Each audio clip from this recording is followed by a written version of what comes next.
It's all in here. On October 7th, Hamas carried out the worst attack on Jews since the Holocaust. They slaughtered 1,200 innocent people, including over 40 Americans and foreign nationals from dozens of countries represented here.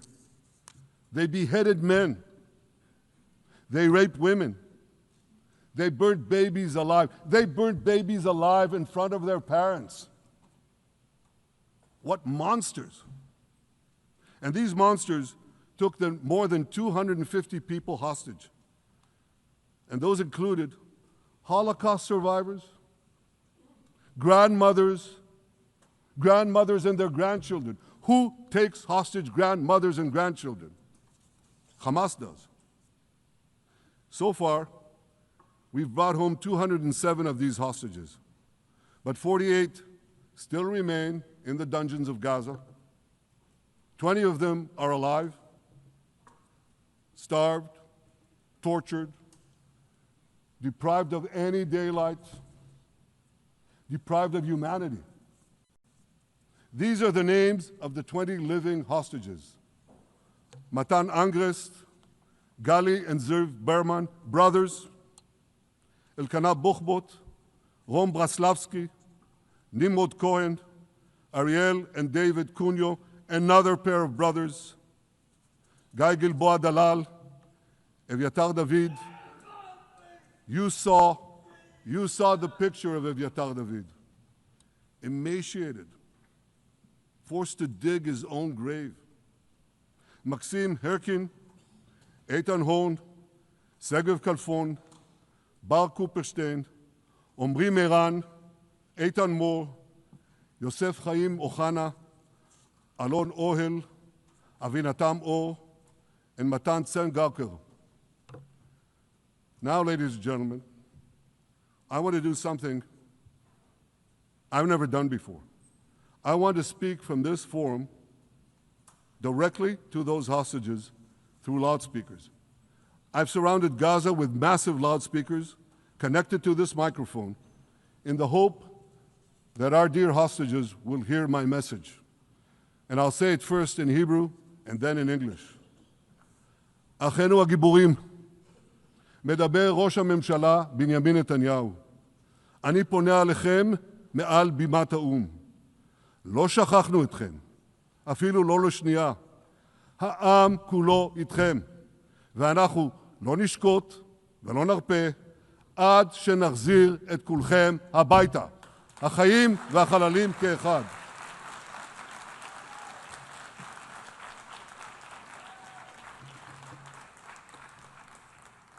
Our brave heroes. This is Prime Minister Netanyahu speaking to you live from the United Nations. We have not forgotten you, not even for a second. The people of Israel are with you. We will not falter and we will not rest until we bring all of you home.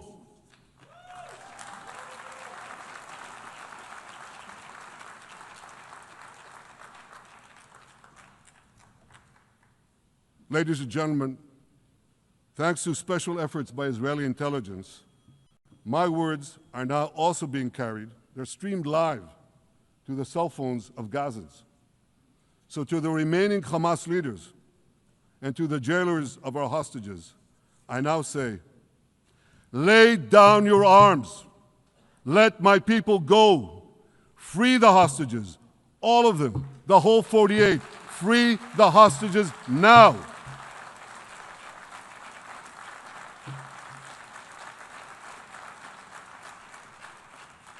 If you do, you will live. If you don't, Israel will hunt you down. Ladies and gentlemen, if Hamas agrees to our demands, the war could end right now. Gaza would be demilitarized, Israel would retain overriding security control, and a peaceful civilian authority would be established by Gazans and others committed to peace with Israel. And of course, you understand that the war in Gaza has affected every Israeli. But I'm sure there are people in New York or in London or and Melbourne and elsewhere who are probably thinking, what does all of this have to do with me? And the answer is everything, because our enemies are your enemies. So let's do something else. So first at the UN, let's do a pop quiz. And raise your hand if you know the answer. Here's the first question. Who shouts death to America? Is it A, Iran, B, Hamas, C, Hezbollah, D, the Houthis, or E, all of the above? All of the above. Correct, all of the above. Second question. Who has murdered Americans and Europeans in cold blood? Is it A, Al-Qaeda, B, Hamas, C, Hezbollah, D, Iran, or E, all of the above? All of the above. Correct. Again. So here's the point I wanted to make. Our enemies hate all of us with equal venom. They want to drag the modern world back to the past, to a dark age of violence, fanaticism, and terror. I think many of you are already feeling in your own societies the radical Islamist surge. You know, I'm sure you do, you know deep down that Israel is fighting your fight. So I want to tell you a secret. Behind closed doors, many of the leaders who publicly condemn us privately thank us. They tell me how much they value Israel's superb intelligence services that have prevented time and again terrorist attacks in their capitals, time and again saving countless lives. General George Keegan, former head of U.S. Air Force intelligence, once said, if the United States had to gather on its own the intelligence that Israel gives us, we would have to establish 5 CIAs. 5 CIAs. This past June, when Israel struck Iran's nuclear facilities, German Chancellor Merz admitted the truth. He said, Israel is doing the dirty work for all of us. President Trump understands better than any other leader that Israel and America face a common threat. He showed the world that when Iran and its proxies murder Americans, take Americans hostage, shout death to America, burn American flags, and try to assassinate the President of the United States, not once, but twice.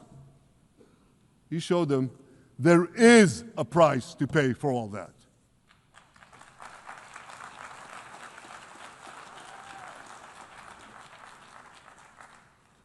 But regrettably, many leaders who are represented in this hall, they send a very different message. Sure,